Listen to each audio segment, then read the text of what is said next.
আসসালামু আলাইকুম সুপ্রিয় দর্শক মণ্ডলী, আশা করি মন রাব্বুল আলামিনের রহমতে সকলেই ভালো আছেন। গত বেশ কিছুদিন হলো কোটা নিয়ে বেশ বড় একটা ইস্যু তৈরি হয়েছে।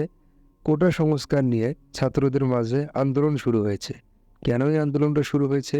কোটা যদি থাকে, মুক্তিযোদ্ধা কোটা যদি কোনো শিক্ষার্থীর থাকে, তাহলে তার কোনো রকমের মেধা লাগবে না, সরাসরি তার সরকারি চাকরি হয়ে যাবে। আপনার পড়াশোনা ভালো হোক বা না হোক, এই বিষয়টাই মেধাবী ছাত্র যারা আছে তারা মেনে নিতে পারেনি।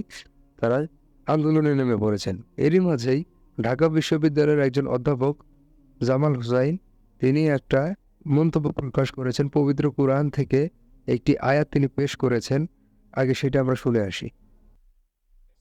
হবে পরিষ্কার হবে, যারা বিজিত বাহিনী হবে তারা দেশের সম্পদ, চাকুরি, অর্থ, ভূখণ্ডের শতকরা ৮০ ভাগ, অর্থাৎ 4/5 নিয়ন্ত্রণ পাবে। অর্থাৎ তারা সেটা পবিত্র কোরআন শরীফের নির্দেশনা 1 ভাগ থাকবে, 1 ভাগ তার দুচ্ছ, এতিম এবং তাদের জন্য।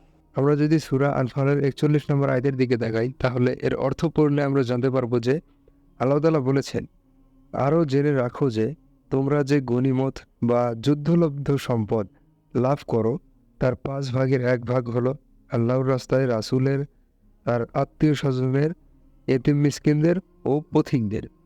আয়াতে যে বিষয়টা বলা হলো যে গনিমতের মাল, এই গনিমতের মালটা হচ্ছে সশস্ত্র যুদ্ধের মাধ্যমে কোনো জিনিসকে জয় করা, বস্তুগত জিনিস। সেটা হতে পারে একটি ভূখণ্ড, হতে পারে কোনো গবাদি পশু, হতে পারে টাকা পয়সা।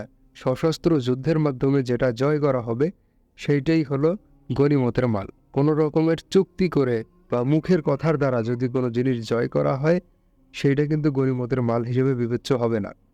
এই গনিমতের মাল সেটা 5টা ভাগ করা হবে। এই 5/4 ভাগ ভোগ করবে যোদ্ধারা, যারা এই যুদ্ধে সরাসরি অংশগ্রহণ করেছিলেন। তারা ভোগ করবেন 5/4 অর্থাৎ 80% তারাই ভোগ করবেন।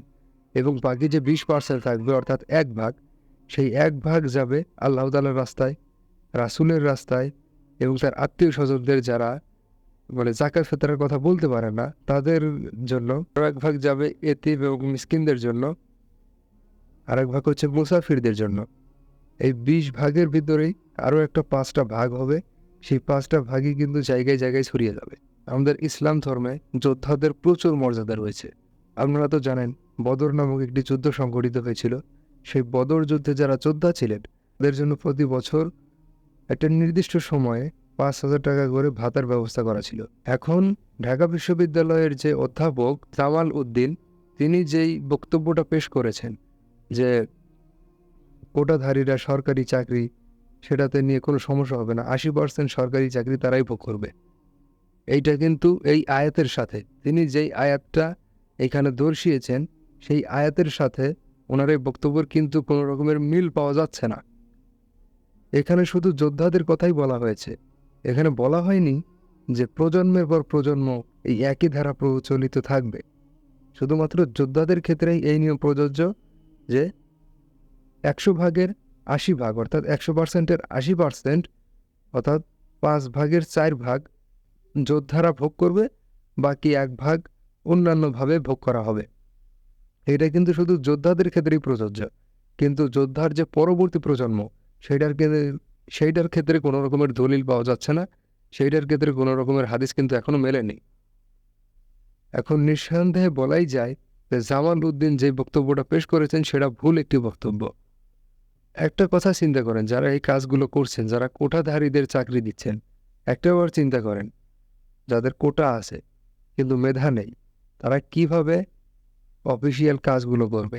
ইউনিয়ন পরিষদে যদি আপনি যান, তাহলে দেখবেন যে জন্ম নিবন্ধন কার্ড, তারপরে ভোটার আইডি কার্ড, সেগুলোতে নাম ভুল করে। শিক্ষিত লোকের চাকরি মূর্খ লোক পেয়ে যায়, যার জন্য নামে ভুল হয়, পিতার নামে ভুল হয়।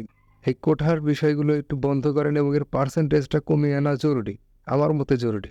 এবং যারা আন্দোলন করছেন, আন্দোলন আরও তীব্র করুন। আমি আপনাদের উৎসাহ দিলাম। আশা করি আপনারা আমার কথাগুলো বুঝতে পেরেছেন। আসসালামু আলাইকুম ওয়া রাহমাতুল্লাহি ওয়া বারাকাতুহু।